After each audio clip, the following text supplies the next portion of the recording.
And we're back. Okay, well, my parents separated and my dad went to California. Moved to San Francisco. I started high school in McBride High. It's a Catholic high school. And In the city itself or on the peninsula? no, it's in the right out of the city, just barely out on Kings Highway. Okay. Was the big highway there that went through the town, I guess, you know. And San Francisco, where you were first introduced to surfing? no, I was first introduced to a big city besides St. Louis, and cold weather. Oh, Frisco's a cold Oh town. my God! They told me all the. Cold. It was the Franciscan monks taught us. They said, "Oh, you're gonna love sunny California." They lied. Where's it sunny?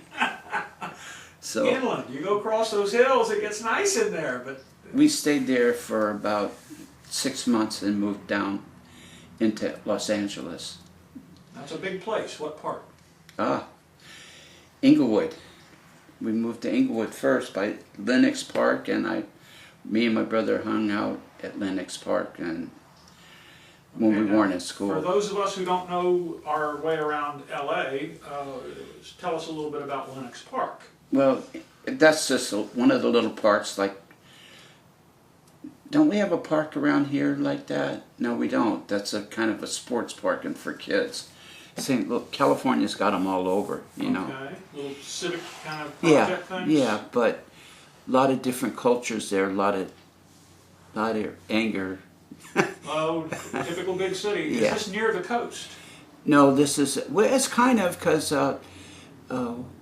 Mike, what's his name? Mike, darn it, I do know him. Really big surfer. He went to Inglewood High. Mike Henson? No, not Mike. Diffendorfer? Nope. Mike. Talk around it. What did he ride? What did he do? He was he won the world contest one year.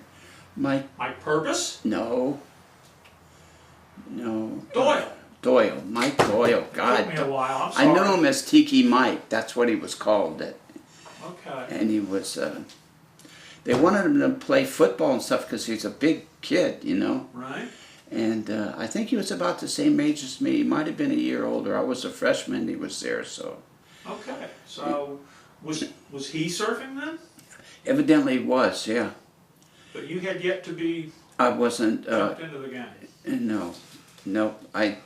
We lived in Inglewood for 6 months, and then we moved on to my aunt and uncle, and lived in Manhattan Beach. So we visited them all the time, and went to the beach. And me and my brother kept asking if we could live there. We wanted to live there instead of Inglewood. Inglewood was pretty tough neighborhood. I think it still is. Inglewood's where not the Staples Center, but the Lakers played before the Staples Center. Which I am very... Yeah, I can't think of the name of it now, but... Okay, so it's more of a downtownish, as far as LA's got a downtown. Yeah. Okay. No, it was out to the outskirts of the downtown, and it wasn't a real big city, but East? it was east, closer to the beach, yeah. Okay. And then we moved to Manhattan Beach, and we rented a place there, and I got introduced to mat surfing, really, my first... Inflatable air mattresses. Oh, the ones that were real hard. I mean, not the toys. You had to buy these at the... These were like canvas things, like Army surplus or something. You could kneel on them. You couldn't really stand up on them, but you could kneel on them. I remember those. That was my first. I spent that summer. Now that was in the shore break at Manhattan Beach? Well, not shore break so much as... Well, wherever... Okay, all right, because usually... Because it had those ropes, so we could go out. We were pretty... Okay, you didn't fool around. You went right at it. We went out. We knew we were safe as long as we had that rope. I remember the ropes. You could track. My arm would be like 4 foot long. Now, what year was that? That was probably 56. Wow. And then in the afternoons, I would go down for the the evening glass off. It glass off in California a lot. You don't get it here in Florida. No, we used to get it there a lot. Right. Sometimes you get it here, but not like there. And I'd go down to the pier and watch the guys surf. The Manhattan Beach Pier? Yeah. Okay, all right. Now, at this point, were you actually living there yet, or were we Oh yeah, still we're living. Okay, living we there. had lived Yeah. and moved, and we were there Yeah. for the duration. Okay. So, summer, winter, all around? Well, I started surfing at around Easter time on Of the 56, next you no said. 57. 57. Okay. Yeah, I mat surfed all through 56. Oh, yeah, okay. Now, the mat surfing all through 56, including the winter? No, kids be kids. I never went down there when Not it got cold. hardcore, okay. Yeah, We skateboarded and about how cold it might have been in the winter. oh yeah, it got cold. Cold in the summer. Yeah. Marine layer days. Yeah. You know what's nice about California, and I'd always wear a t-shirt in the daytime. The weather was so nice, but once it got dark, it was Right freezing. off, Yeah. And I'd always leave the house with just a t-shirt. Come home freezing? Shoot. So that was a year, more or less, of mat surfing. With Oh you yeah, I and your did brother. at least a year. Yeah. I think the second year that I started in the spring, I had my mat, so I mat surfed, and I was looking for a surfboard, but I actually had no money. I don't know why I was looking for one. Okay, what caused you to even want to look for one? What was the deal there? Well, because there was like 7 of us sharing a board. Okay, so you'd already decided that the mat was not far enough along, we've got to go farther. Yeah, I wanted to surf. All my friends wanted to surf. We had one board that belonged to a kid that lived on the Strand, which is the beach there, that walkway that runs through, at least where I grew up, through Manhattan, Hermosa, Redondo. I mean, you could walk Is all it the way. South Bay? Is that what that's Yeah, called? it was called the South Bay. Of course, there's 3 South Bays, Even better. I didn't know that at the time. I still don't know that. so- San Francisco's got a South Bay, and so does San Diego's got a South Bay. Lovely, okay. Through my surfing, I finally realized that. Okay, well, But thank you for the bit of information. I thought I lived in the South Bay until I started traveling and surfing. You're not the only one. So, you and your buddies had one board to split between the bunch Yeah. of you. What was going on with the crew that was actually surfing? What was going on? Who was it? What were they doing? What drew you towards surfboards? A lot of them were the lifeguards. There was a lot of lifeguards that surfed there in the mornings, and George Capu surfed there, a Hawaiian that had moved over there. A lifeguard? No, he was a Hawaiian that was became a local in Manhattan Beach and lived there. And I think when when David Nueva first came over, I think he lived with George and George's girlfriend. And Nueva must have been pretty young at that time. Oh yeah, he was this was a couple years later, Okay. Okay. It was probably 61. He was like 14 or something like that. Okay. So in 56 and 57, what were the guys riding? Oh, mostly balsa boards, and almost all balsa boards back then, but I didn't look at it that way because I didn't know any better than to just watch them surf, so. But the technology of the time was balsa. Pretty much balsa, yeah. Okay. And then it changed drastic. I mean, it just flipped. Like 58, it started to be, 58 or 59, I went to get a board at Jacobs, and one of the head shapers at the time, he started his own surf company, very small, Falker. Do you ever hear Falker? The name rings no bells with me, but I'm bad with names. Yeah. And he was really a good shaper. Anyway, I went into Jacob's shop and I'm looking around, and there was balsa boards there and there was foam boards there, Foam showed up. And it was actually styrofoam. The first boards were styrofoam, not the blown foam that we got later. Oh, They really? were just, so yeah. was that like a How did they shape the styrofoam? Well, they used the same planer. It was actually easier for them, and it was... All the little beads and stuff flying through the air? Yeah, I'm sure it was, yeah. but they were squares just like balsa blanks, so it wasn't that much of a big stretch for them. Yeah, the balsa was all... not too far removed from an epoxy blank now, it sounds like almost. No, it was pretty close to them. Really? Yeah, and they used that... what is that resin they use on them? Epoxy? Yeah, epoxy. Glad you got that one. Once in a while I get it right. And, but I didn't know that as far as, I was like 17, 16. Okay, this was like, whoa, what's this stuff? Yeah, Those deals? and I said, well, what do you think I should get? He said, well, Falco really was a well-known shaper in the South Bay. And he said, well, I would get a balsa board if I were you because this other thing's going to go away. Oh. But you got to realize he's from the old school. Right. So I did my first board, new board. My first other boards, used boards, were all balsa because there wasn't that many foam around, Yeah, let's back up. Okay. We went from Matt's to a crew that was watching the lifeguards surf on balsa boards. Well, we were surfing. We weren't watching them. They were yelling at us, pretty much. Even better. Stay out of our way. Get away. Well, okay, let's back all the way back up to, as best as well as we can remember, the first time we paddled out on a surfboard. I wish I could remember that. Same problem with me.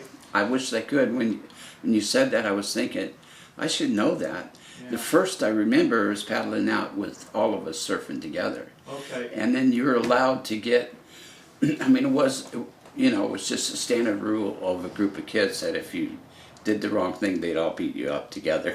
That's pretty much how it's always been done. And I don't see yeah. much change in that program. And you got one wave, and the wave, if you stood up, no matter if you fell off right after, that was your wave. You're done. Then you'd have to wait till it came around again for your turn. So the one board between everybody was just rotated through. Right. And everybody rode whatever they rode. Right. That had to be frustrating. Well, it was freezing cold always, and standing around especially waiting? Yeah. Oh God, yeah. Yeah, we just bury ourselves in the sand till it was our turn, pretty much. All right, you had a year on the mat learning the ways of how water moves. So I guess the transition to the board was no real. That's probably why it's not a big significant deal trying to stay on top of it or paddle it or anything else. No, it's like, okay. Yeah, except that the fact that back then older surfers always said it takes about 3 years before you really can surf well. I tell people 5 to this day. To this day, yeah. Well, kids don't think that now. No, they don't. Because they don't want to know the whole. People don't want to work. Well, not just that, the leash, everything. Not that the leash has moved surfing way forward, but it's changed the attitude of a lot of. We had to learn the ocean and what it was doing and when it wasn't safe to go out. Yeah. I guess you learned a lot of that, most of that, maybe all of that on the mat then, right? Some of that on the mat, but we had the rope, remember? Oh, that's right. The board doesn't have a rope. So we always thought, we didn't go out when it was huge. Probably 4 foot was the biggest I ever went out. Hard to get through maybe at the beach. Yeah. Okay, yeah. But with the rope, and you dive under, you dive under and stay with it, and eventually it's... Yeah, I did have my one time when I came up with the rope and the mat wasn't attached anymore. No way! How big were the waves that day? That probably about 4 foot, but I'd been doing that for a year, Right. So the holes were getting bigger as time went on. So okay. I came up with the rope and my mat was on the beach. But swimming in wasn't a big deal, right? Well, it scared me. You got to remember, okay. I came from St. Louis. I wasn't a good swimmer, Okay, that had to change. Swimming to me was survival, I would swallow anything to get inside. Swimming and paddling to me are like jogging. Who would want to do this willingly? What's that all about? It just gets me someplace where I can do something I want. Really. Okay, so yeah, and then we transitioned to the board, and everybody was. And there was a lot of homemade boards then. Actually, most of the boards were homemade. There were guys that they would tell you go to him. They meaning older surfers. Right. He makes a pretty decent board. He might have some extra boards around. So I wound up. My first board was a kicktail. It's called a kicktail, and that was at the time where one of the biggest things you did on your board was to kick out. Oh, the kick, yeah. Yeah, and that was when you didn't just kick out. You kicked it way up in the air. You try to get as high as the pier. Yeah, at the port. Yeah. That was a real thing for a while. Oh, that was real. And the guys that could do that, I They don't were know cool how. guys. Yeah, they're very cool. And I don't know how nobody didn't get killed doing They that. come back down and. Oh yeah. Yeah. But okay. I never saw anybody get hurt. I'm sure somebody did get hurt somewhere. Oh but- yeah, which all right. That first 1957, we're passing the board around and all of that before I got my own board and everything. Were there any significant events where people did get clobbered? You know, I didn't. You? No. Well, yeah. They told me to roll under waves. They meaning I can't Turtle? remember. Yeah, turtle. Yeah. Okay. And the first time I did it, the wave came down on my head and hit me so hard on my head I was like dizzy, you know. But Yikes. and then I learned to do it. You know how you try to do stuff and it's everything you do is hard, Yeah. and then it just kind of blends in. Like but learning how to ride a bicycle. Yeah. It's impossible. Nobody can do this. Oh, I've been doing this all my life. Yeah. And there's no in between. It doesn't seem like. My granddaughter's there right now, the little one. She's Oh, got that's trainer cool. wheels on it, and she's trying to keep it so the Oh. wheels won't touch. It's yeah, which is no easy task. No, because she's not going fast enough. But I don't want to tell her that. So We'll let that go. Okay, so that was going on with the surfboard as well. yeah. And a couple of people did take a few good hits. Well, I think the biggest hit I ever took on a board was at Haggerty's, and this was years later. We went out. Haggerty's, that's a real wave. Yeah, it was, especially then, because Lanada Bay was 20 foot, so Haggerty's was a good 8 foot. But me and a friend of mine, actually the guy I came out here with, Ricky James, was... James and O'Hare. Yes. First surfboard I ever saw in my life was a James and O'Hare. Wait, that's not true. It was the first surfboard of anybody on my street. Everybody scratch that. That was a lie. But that's still going back a pretty good ways. But anyhow, you and James, Haggerty's. Yeah, we were at Lanada Bay because it was big. Everybody knew it was big, you know. And we knew it early on from the day before it was going to be big, you know. So we went to Lanada Bay, and I think in the back of our minds, we were thinking, well, maybe we could go out there. And Greg was out. Greg Knoll. Mike Stang, and then some guy that had some major cojones, but he wasn't a very good surfer. I marvel at some of those people. Yeah. I've seen them. We've all seen them. Yeah. And it was 20 foot. It was 20 foot easy. I've seen the pictures in the surf movies in Yeah. Lanada Bay. Yeah, and Days. we had no intention of surfing it.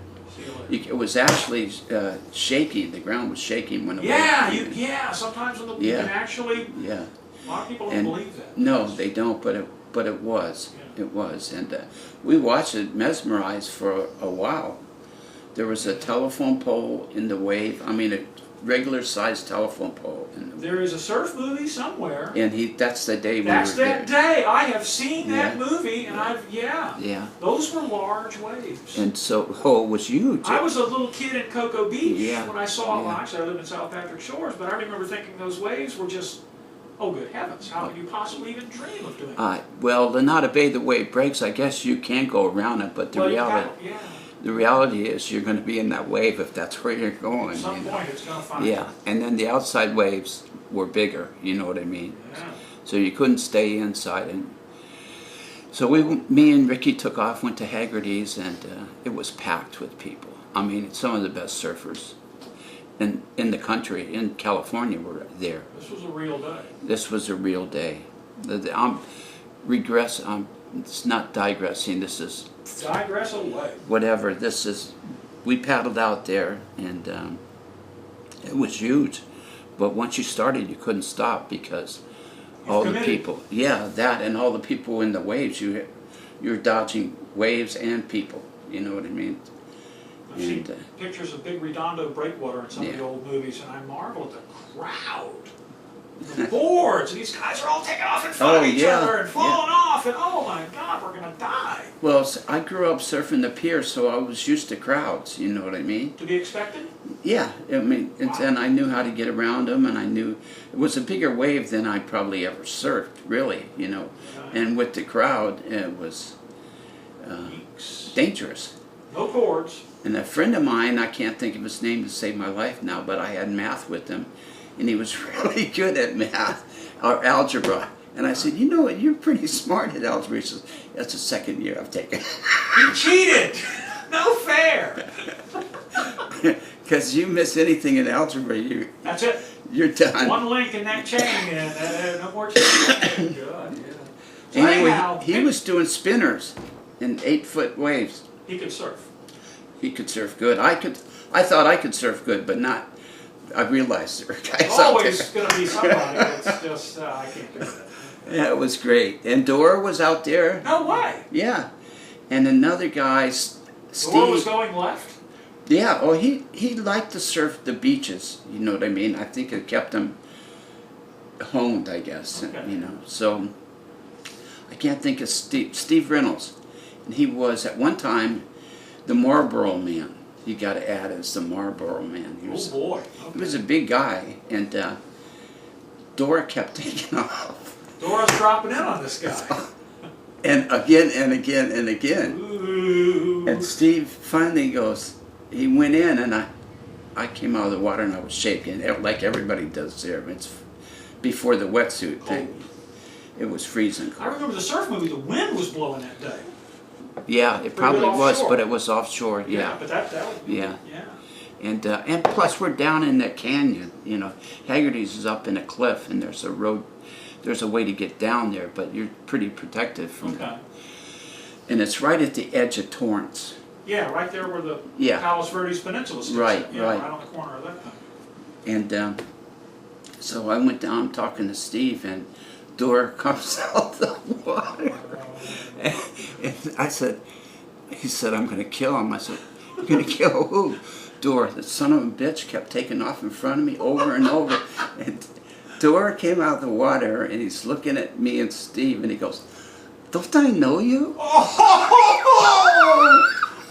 Oh, social engineering at its finest. Oh, and Did it work? Steve just said, fuck you, and walked away.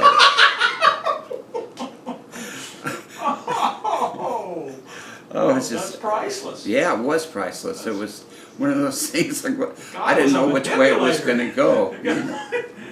But I'm sure Dora's been in those places. And, He knew how to do that kind of stuff, it seems like. Yeah, he Every was- story you hear about him is some way he's worked somebody to some... oh yeah, he's get him into his corner one way or the other. But we were talking about you getting clobbered on Yeah. this day. That day on my way in, it was raining surfboards when guys would kick out. Oh, please. Kick-out thing was still big, you know. Okay. But the whitewater was so big, I didn't see it, and I'm trying to swim, and it hit me in the back of the head. And While you were swimming to the beach, you got Yeah. hit in the head with one of those boards. yeah, and it hurt really bad. I got in, Did but it knock you out? no, it didn't. I'm here. Well, sometimes they wake up after a few seconds and they go, hey, what's this now? And they don't remember. No, it didn't knock me out, but it hurt, Wow. and it hurt all day, you know. Wow. And they weren't all balsa boards by this time. Foam? Yeah, it was mostly foam. Yeah, and some balsa. The balsa went away quickly. I probably got one of the One last. of the last ones. And I'm going, you got one of the last. You're such a Oh. smart guy. Oh, fortunate me. This will be worth money one day. I'm going to keep it. Shoot. Yeah, I thought about that whole summer. That's funny. Okay, we're going to take a break, but we'll get back to interviewing Pat O'Hare later.